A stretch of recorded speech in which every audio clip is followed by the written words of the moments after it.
আকাশের চাঁদের গায়ে একটা দাগ দেখা যায়, পরিষ্কার বোঝা যায়।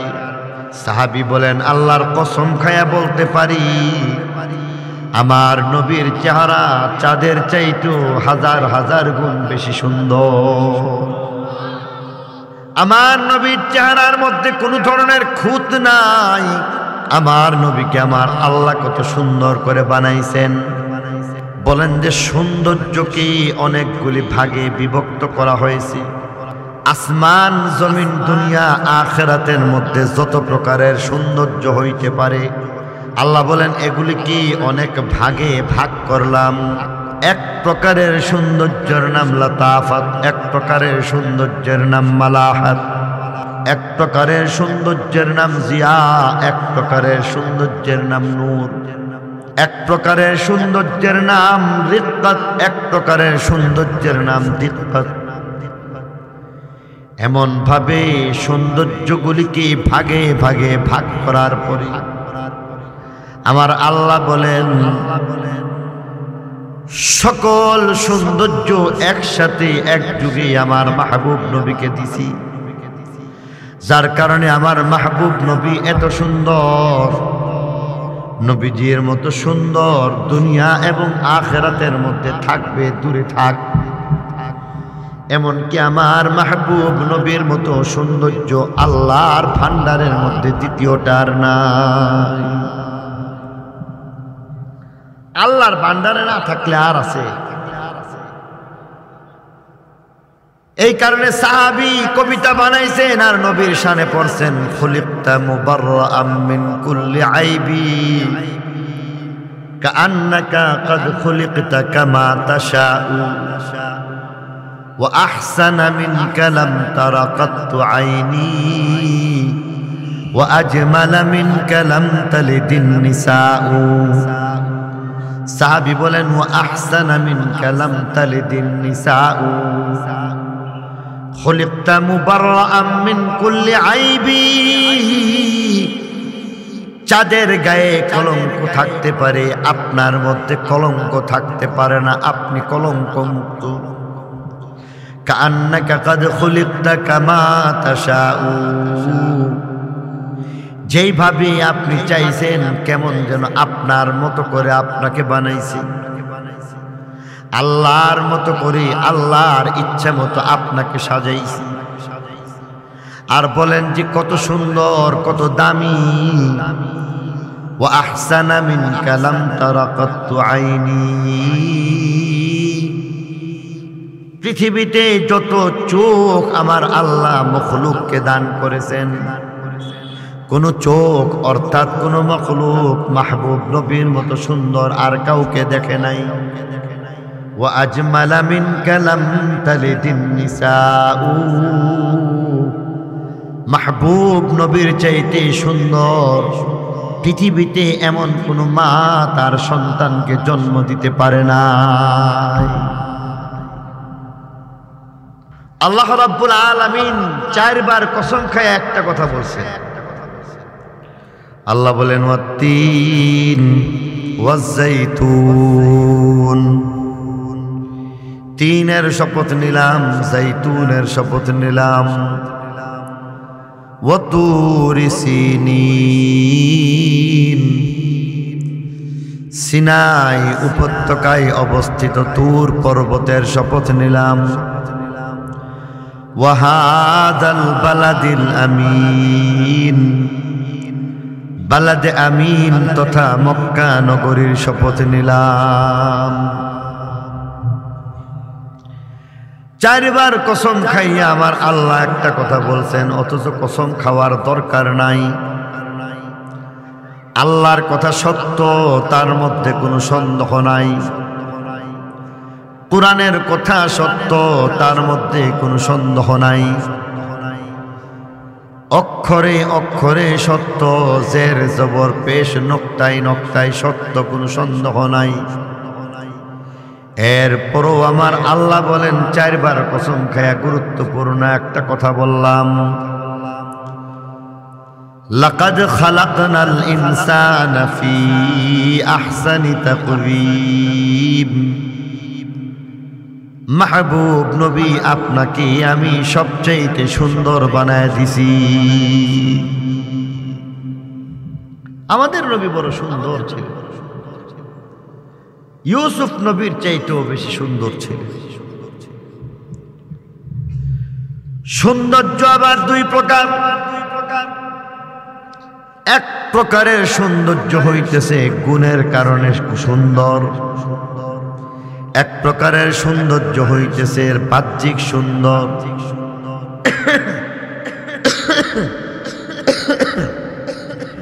বাহ্যিক সৌন্দর্য চাঁদের চাইতেও সুন্দর, সূর্যের চাইতেও সুন্দর। বাহ্যিক সৌন্দর্যের দিক থেকে চিন্তা করলে দেখব জান্নাত জাহান্নাম আরশ কুরসি লৌহ কলম থেকে সুন্দর। কত সুন্দর! সাহাবী একবার আসমানের চাঁদের দিকে তাকাইলেন, আসমানের চাঁদের দিকে তাকাইলেন, আরো একবার নবীজির সুন্দর চেহারার দিকে তাকাইলেন। আকাশের চাঁদের গায়ে একটা দাগ দেখা যায়, পরিষ্কার বোঝা যায়। সাহাবী বলেন, আল্লাহর কসম খায়া বলতে পারি আমার নবীর চেহারা চাঁদের চাইতেও হাজার হাজার গুণ বেশি সুন্দর। আমার নবীর চেহারার মধ্যে কোনো ধরনের খুঁত নাই। আমার নবীকে আমার আল্লাহ কত সুন্দর করে বানাইছেন। বলেন যে সৌন্দর্যকে অনেকগুলি ভাগে বিভক্ত করা হয়েছে। আসমান জমিন দুনিয়া আখিরাতের মধ্যে যত প্রকারের সৌন্দর্য হইতে পারে আল্লাহ বলেন এগুলি কি অনেক ভাগে ভাগ করলাম। এক প্রকারের সৌন্দর্যের নাম লতাফাত, এক প্রকারের সৌন্দর্যের নাম মালাহাত, এক প্রকারের সৌন্দর্যের নাম জিয়া, এক প্রকারের সৌন্দর্যের নাম নূর, এক প্রকারের সৌন্দর্যের নাম রিক্কাত, এক প্রকারের সৌন্দর্যের নাম দিক্কাত। এমন ভাবে সৌন্দর্যগুলিকে ভাগে ভাগে ভাগ করার পরে আমার আল্লাহ বলেন সকল সৌন্দর্য একসাথে এক যুগে আমার মাহবুব নবীকে দিছি, যার কারণে আমার মাহবুব নবী এত সুন্দর। নবীজির মতো সুন্দর দুনিয়া এবং আখিরাতের মধ্যে থাকবে, দূরে থাক। এমনকি আমার মাহবুব নবীর মতো সৌন্দর্য আল্লাহর ভান্ডারের মধ্যে দ্বিতীয়টার নাই। আল্লাহর ভান্ডারে না থাকলে আর আছে। এই কারণে সাহাবী কবিতা বানাইছেন আর নবীর শানে পড়ছেন, খুলিকতা মুবাররাআম মিন কুল্লি আইবি কাআন্নাকা ক্বাদ খুলিকতা কামা তাশাউ ওয়া আহসানা মিনকা লাম তারা কাত্তু আইনি ওয়া আজমালা মিনকা লাম তালিদিন নিসাউ। সাহাবী বলেন ওয়া আহসানা মিনকা লাম তালিদিন নিসাউ খুলিকতা মুবাররাআম মিন কুল্লি আইবি। চাঁদের গায়ে কলঙ্ক থাকতে পারে, আপনার মধ্যে কলঙ্ক থাকতে পারে না, আপনি কলঙ্ক মুক্ত। কাআন্নাকা ক্বাদ খুলিকতা কামা তাশাউ, যেইভাবে আপনি চাইছেন কেমন যেন আপনার মতো করে আপনাকে বানাইছি, আল্লাহর মতো করে আল্লাহর ইচ্ছা মতো আপনাকে সাজাইছি। আর বলেন যে কত সুন্দর, কত দামি। ওয়া আহসানা মিনকা লাম তারা কাত্তু আইনি। পৃথিবীতে যত চোখ আমার আল্লাহ মখলুককে দান করেছেন, কোন চোখ অর্থাৎ কোন মখলুক মাহবুব নবীর মতো সুন্দর আর কাউকে দেখে নাই। ওয়া আজমালা মিনকা লাম তালিদিন নিসাউ, মাহবুব নবীর চাইতে সুন্দর পৃথিবীতে এমন কোন মা তার সন্তানকে জন্ম দিতে পারে না। এত সুন্দর বানাইছেন মাহবুব নবী। কারণ কি? কারণ আছে, বরকতের জিনিস দিয়া দিয়া বানাইছে। আল্লাহর নবীর তাখলিক সম্পর্কে হাদিস শরীফের মধ্যে আসে, বর্ণিত আছে রাসূ মিনাল বারাকা, বরকতের খনি দিয়া মাথা মুবারককে আমার আল্লাহ বানায় দিছেন। আইনাইহি মিনাল হায়া, লজ্জাশীলতার গুণ দিয়া, আর লজ্জাশীলতার এমন ভাবে খনি দিয়া দুইটা চক্ষুকে বানাইছেন। লজ্জাশীলতা ইমানের অন্যতম অঙ্গ। আল হায়াউ শু'বাতুম মিনাল ঈমান বলা হয়েছে। আল ঈমান বিদউ ওয়া সাবউনা শু'বাতান আফদালুহা কাউলু লা ইলাহা ইল্লাল্লাহ ওয়া আদনাহা ইমাতাতুল আযা আনিত তরিক ওয়াল হায়াউ শু'বাতুম মিনাল ঈমান। আল্লাহ নবী ফরমান, ইমানের 70-এর অধিক শাখা আছে।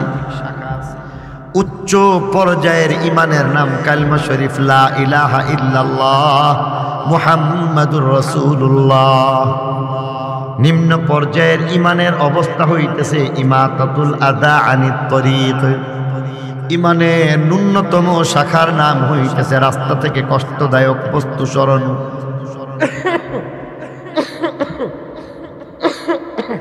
রাস্তা থেকে কষ্টদায়ক বস্তু সরানো ইমানের ন্যূনতম শাখা। আল্লাহর নবী শেষমেশ বলেছেন ওয়াল হায়াউ শু'বাতুম মিনাল ঈমান। জেনে রাখো, লজ্জাশীলতা ইমানের মধ্যে সবচাইতে বড় একটা শাখা বলা যায়। বিরাট একটা শাখার নাম হইতেছে লজ্জাশীলতা। তার মানে হইতেছে আল্লাহ নবীর চক্ষু যুগলকে হায়ার মাধ্যমে বানাইছেন। হায়া লজ্জাশীলতার খনি দিয়া বানাইছেন। ইমানের বড় একটা অংশ আল্লাহর নবীর মধ্যে দান করা হয়েছে, বলি সুবহানাল্লাহ। আল্লাহর নবীর চক্ষু যুগলকে হায়ার মাধ্যমে, হায়া যা কিনা ইমানের একটা শাখা, লজ্জাশীলতার মাধ্যমে এই খনি দিয়া দুইটা চক্ষুকে বানাইছি। শাফাতাইহি মিনাল হামদি, দুইটা ঠোঁট হামদ সানার মাধ্যমে, হামদ সানার খনি দিয়া দুইটা ঠোঁটকে বানাইছি। লিসানুহু মিন যিকরিল্লাহ, আল্লাহর জিকিরের খনি দিয়া জিহ্বাকে সৃষ্টি করা হয়েছে। আর বলা হয়েছে কলবুহু মিনাল ঈমান, ইমানের খনি দিয়া কলবকে সৃষ্টি করা হয়েছে। ইয়াদাইহি মিনাস সাখাওয়া, দানশীলতার খনি দিয়া দুইটা হাত বানাইছি। ওয়া কদামাইহি মিনাল ইস্তিকামাহ, দৃঢ়তা অটল অবিচলতার গুণ দিয়া দুইটা কদম যুগল কি আমার আল্লাহ বানায় দিছেন, বলে সুবহানাল্লাহ। পাহাড় সাগর হয়ে গেছে, বিশ্বাস করা যায়। সাগর নদী হয়ে গেছে, শুকায় গেছে, বিশ্বাস করা যায়। চন্দ্র টুকরা হয়ে গেছে, বিশ্বাস করা যায়। সূর্য পশ্চিম আকাশের মধ্যে উদয় হয়েছে, বিশ্বাস করা যায়। কিন্তু আল্লাহর নবী কালেমা থেকে কশ্চিন কালো কোনো অবস্থাতেই কালেমা থেকে সরে গেছেন, বিশ্বাস করা যায় না। এমন নবীকে আমার আল্লাহ বানাইছেন, আমাদের জন্য দিয়েছেন। যেই নবীকে বিভিন্ন গুণ দিয়া পাঠাইছেন, নবীকে স্বতন্ত্র শরীয়ত দিয়া পাঠাইছেন। আমার নবীজিকে স্বতন্ত্র আসমানি কিতাব দিয়া পাঠাইছেন। আমার নবীকে স্বতন্ত্র শরীয়ত দিয়া পাঠাইছেন। আমার নবীকে স্বতন্ত্র এক্সেপশনাল গুণাবলী এমন অনেক কিছু দান করেছেন। এমনকি আমার নবীকে পরিপূর্ণতার সার্টিফিকেট দিয়ে আমার আল্লাহ বলেন, আল ইয়াউমা আকমালতু লাকুম দীনাকুম ওয়া আতমামতু আলাইকুম নি'মাতি ওয়া রাদিতু লাকুমুল ইসলাম দীনা। যার মর্ম দ্বারায় আল্লাহর নবীকে আমার আল্লাহ জানায় দিতেছেন আপনার জন্য দ্বীন ইসলামকে পরিপূর্ণ করে দিলাম। এই পরিপূর্ণ দ্বীনের পরে আর নতুন কোন শরীয়তের বিধান আর আসতে পারে না, আসবে না। শরীয়তকে পরিপূর্ণ করে দেওয়া হয়েছে আমাদের নবীর মাধ্যমে। কোরআন শরীফের আয়াতে আছে না? আরো জোরে কোন। কিন্তু এখন যদি মনে করা হয় শরীয়ত পূর্ণ করা হয়েছে, তাহলে আর দ্বিতীয় এখানের মধ্যে নতুন মাসআলা আবিষ্কারের সুযোগ আছে? নতুন কোন শরীয়তের সুযোগ আছে? কথা বলেন। নতুন কোন শরীয়তের সুযোগ আছে? শরীয়ত পরিপূর্ণ হয়ে গেছে। আদম আলাইহিস সালামের শরীয়ত অপূর্ণ, নূহ আলাইহিস সালামের মাধ্যমে আবার কিছু আপডেট দেওয়া হয়েছে। নূহ আলাইহিস সালাম উনিও অপূর্ণ, পরিপূর্ণ দ্বীন আনতে পারেন নাই। পরবর্তীতে নবীগণ আসছেন, ওনারা তার দ্বীনের মধ্যে যেই ঘাটতিগুলি ছিল সেই ঘাটতিগুলি পুরা করে দিয়ে গেছে। ইব্রাহিম খলিলুল্লাহর দ্বীন আসছে, এটা অপূর্ণ। পরবর্তীতে নবী আসছে, এর মধ্যে ঘাটতি পুরা করে দিছে। মুসা আলাইহিস সালামের দ্বীন আসছে, অপূর্ণ। পরবর্তী নবী আসছে, এটা পুরা করে দিয়ে গেছে। ঈসা আলাইহিস সালামের দ্বীন পরিপূর্ণ হয় নাই, অপূর্ণ। আল্লাহর নবী সর্বশেষ শেষ নবীর মাধ্যমে দ্বীন ইসলামকে পূর্ণ করে দিয়া বলছেন, আল ইয়াউমা আকমালতু লাকুম দীনাকুম। দ্বীন পুরা হয়ে গেছে। দ্বীন যেহেতু পুরা হয়ে গেছে, অতএব দ্বীন পরিপূর্ণ করার জন্য নবী আর রাসূলের আর কোনো প্রয়োজন থাকে না। ঠিক কিনা বলেন? কাজ কি? নবীগণের কাজ কি? আগে যেটা ছিল ওইটা ঠিকঠাক করে দিচ্ছে, অপূর্ণ। এবার বলেন, আমাদের যে নবী আছে, আমাদের নবী যা কিছু শরীয়ত দিয়া গেছেন, এর মধ্যে কোনো অপূর্ণ বলতে কিছু আছে? জোরে বলেন। কোন ধরনের পরিপূর্ণতা অপূর্ণতা নাই। এটা মানুষের কথা না, আল্লাহর কথা। আল ইয়াউমা আকমালতু লাকুম দীনাকুম ওয়া আতমামতু আলাইকুম নি'মাতি ওয়া রাদিতু লাকুমুল ইসলামা দীনা। দ্বীন ইসলামকে পুরা করে দিলাম। তাহলে আমাদের দ্বীন ইসলাম পরিপূর্ণ হয়ে গেছে। দ্বীন ইসলাম পরিপূর্ণ হয়ে গেলে দ্বীনের নবী আসাও পরিপূর্ণ হয়ে গেছে, আর আসার দরকার নাই। নাকি মির্জা গোলাম কাদিয়ানির মতো আরো একটা নবী লাগবো? নাউজুবিল্লাহ বলেন। এবার প্রশ্ন হইতেছে, মির্জা গোলাম কাদিয়ানি মাঝে মধ্যে নবুয়তের দাবি কইরা উহিনাহি দিছে। মাঝে মধ্যে বললাম এই কারণে, লোকটার মাথার সমস্যা ছিল। লোকটার মাথার সমস্যা ছিল, তার মাথার মধ্যে গন্ডগোল ছিল।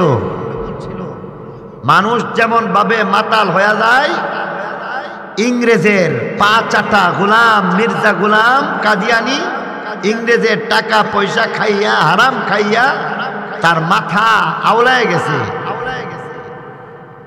তার কিতাবের মধ্যেই আছে, আপনারা চাইলে আমাদের কাছে আসতে পারেন, কিতাব দেখাই দেব ইনশাআল্লাহ। মির্জা গোলাম কাদিয়ানি শেষমেশ বহুমূত্র রোগ হয়েছে। আর বহুমূত্র রোগ হওয়ার কারণে এবার বলছে যে ডাক্তার বলছে মাঝে মধ্যে গুড় রাখবেন, কারণ গুড় এটা মিষ্টি জিনিস। ডায়াবেটিস কমে গেলে গুড় খাওয়ান লাগে। ওই সময় ডায়াবেটিস কি জিনিস মানুষ বুঝছে না, তখন তারে বলছে গুড় রাখবেন, যখন দেখবেন শরীরটা খারাপ লাগতেছে তখন একটু গুড় খাইবেন। অর্থাৎ ডায়াবেটিস কমে গেলে আপনি গুড় খাইয়া এটাকে নিয়ন্ত্রণে রাখবেন। এক পকেটের মধ্যে গুড় রাখছে। আবার তিনি তো দাবিদার, লেবাসদারি দাবিদার একজন নবী। মাটির কিছু টুকরা আরেক পকেটের মধ্যে রাখছে, ঢিলালো লাগছে। আর এই মাটির টুকরা নিয়ে এক পকেটে মাটির টুকরা ঢিলা, আর এক পকেটে হলো গুড়। মাথা কেমন নষ্ট হয়েছে, সে গুড় দিয়ে ঢিলা লইছে। আর যখন মাথা আওলে গেছে, কইছে তাড়াতাড়ি গুড় খান, মাটি কামড়ে খাওয়া শুরু করছে। এসব বাস্তব কথা বলা হচ্ছে, অবাস্তব কোনো কথা না। দলিল প্রমাণ রয়েছে, প্রত্যেকটা কথার দলিল প্রমাণ আছে। যেই লোকে গুড় খাওয়ার বদলা মাটি খায়, এ যে পাগল, পাগলের মধ্যে কোনো সন্দেহ আছে? পাগল, এর মধ্যে কোনো সন্দেহ নেই, এটা আরেকটা পাগল, মতলবের পাগল। সব পাগল না, এটা মতলবের পাগল। এবার প্রশ্ন হইতেছে যে মির্জা গোলাম কাদিয়ানি পাগলামের আর দেখছেন কি? আরেকটু দেখেন, যত বড় বড় জিনিস দেখছে সব না দাবি করে ফেলছে। একবার দাবি করছে আমি নবী, তার কিতাবের মধ্যে আছে, তার বহু কিতাব আছে, হাকিকাতুল ওহী আছে, আরো অন্যান্য যে কিতাব আছে, তার তরজমায় কোরআন আছে, কোরআন তরজমার ব্যাখ্যাও আছে, তাদের বাংলাও আছে। কোথাও তিনি দাবি করছেন উনি নবী। এই অবস্থার মধ্যে যখন দেখতেছে যে বেশি সুবিধা করতে পারতেছে না, তখন দাবি করছে না না আমি ঈসা নবী। ঈসা নবী কেমনে? কই কোরআন শরীফের মধ্যে বলছে ঈসা নবী আসমানে চলে গেছে, অতএব সেই ঈসা নবী যিনি আসমানে গেছে আমি সেই ঈসা নবী। আবার মির্জা গোলাম কাদিয়ানি মাথা কতটুকু আউলাইলে এমন কথা বলতে পারে? সেই বলছে ঈসা নবী মরে গেছে। নাউজুবিল্লাহ বলে। মির্জা গোলাম কাদিয়ানির আকীদা এবং বিশ্বাস হইতেছে হযরত ঈসা আলাইহিস সালাম জীবিত নাই, তাহলে যিনি মারা গেছে উনি আবার একটা গেছে। তাহলে কেমন পাগল চিন্তা করেন, সাংঘর্ষিক কথা দেখেন কতগুলি। একবার বলতেছে যে না না আমি তো আসলে ঈসা নবী, এমন কিছু না, আমি হলাম ইমাম মেহেদী। কথার লড়চড় দেখেন, পাগল না হইলে এমন কথা কইতে পারে? একবার কইছত নবী, একবার কইছত ঈসা নবী, ওহন কইতাছত কি ইমাম মেহেদী। আমার ব্যাপারে কোরআন শরীফের মধ্যে, হাদিস শরীফের মধ্যে বলা হয়েছে আমি ইমাম মেহেদী। কথা কয়টা পাইলেন? তিনটা। 4 নম্বর আইন, 4 নম্বরে সে দাবি করছে যে আমি আসলে এমন কিছুই না, আমি হলাম কৃষ্ণ। হিন্দুরা যে পূজা করে, হিন্দুরা যে কৃষ্ণের পূজা করে, আমি হইলাম সেই কৃষ্ণ। 5 নম্বরে আসেন, ভয়াবহ জঘন্য কেমন পাগলামি। শেষ পর্যন্ত যেই কথা বলছে একেবারে ডাইল বাইরে ফেলাই দিছে। শেষ পর্যন্ত বলতেছে এই শোনো আমি কিছুই না, বরং আমি হইলাম মরিয়ম আলাইহিস সালাম। মানুষে কইতেছে আরে মরিয়ম তুমি যদি মরিয়ম হয়ে থাকে, হযরত মরিয়ম আলাইহিস সালাম হযরত ঈসা আলাইহিস সালামের আম্মা, তুমি কি সেই মরিয়ম? কহ আমি সেই মরিয়ম। কইতে কইতে কইতে কইতে আমার মাসিক মিনসও হয়। এবার চিন্তা করে দেখেন, যে নিজেকে দাবি করে নবী, নিজেকে দাবি করে ঈসা নবী, নিজেকে দাবি করে ইমাম মেহেদী, নিজেকে দাবি করে কৃষ্ণ, নিজেকে দাবি করে মরিয়ম, নিজেকে দাবি করে মহিলা, নিজেকে দাবি করে মাসিক পর্যন্ত তার হয়, মিন্স হয়। এদের পাগল, তার মধ্যে কোনো সন্দেহ নাই। ইংরেজের টেহা খাইয়া গোলাম, টাকার কিনা গোলাম এমন ভাবে নষ্ট হয়েছে, শেষ পর্যন্ত তার নিজের অস্তিত্ব পর্যন্ত টিকাইতে পারে নাই। এ বেড়ি দাবি করছে, চিন্তা করে। এ বলে মহিলা। মেরে মুহতারাম দোস্ত বুজুর্গ, এই ধরনের বদ্ধ উন্মাদ পাগল যারা হবে, এদেরকেও নবী বলা আর এদেরও অনুসারী কিছু পাওয়া গেলে এরা কয় নম্বরে পাগল চিন্তা করে দেখে। যারা এই সমস্ত কথাবার্তা বলতে পারে তারা কত নম্বরের পাগল হইতে পারে। শেষ কথা একটা বলি, প্রত্যেক নবী আলাদা আলাদা শরীয়ত নিয়ে আসছে নাকি আসে নাই? কথা বলেন। নবীগণ পরবর্তীতে যারা আসছেন, কিছু কিছু আসছেন এমন যারা আগের নবীর অনুসরণ করে চলেছেন, কিন্তু ওই যে শরীয়ত আছে, শরীয়ত যখন অপূর্ণ থাকে পরবর্তীতে শরীয়ত নিয়ে আসছে। আল্লাহ নবীর ব্যাপারে বলা হইতেছে, 1 নম্বর কথা হইতেছে আল্লাহ নবীর শরীয়ত পরিপূর্ণ, অপূর্ণতার কোনো গুঞ্জাইশ নাই। তাহলে এখানে নবী আসার কোনো দরকার নাই। এখন প্রশ্ন হইতেছে, সে যদি নবী দাবি করে থাকে আর সে যদি এমন নবী হয়ে থাকে,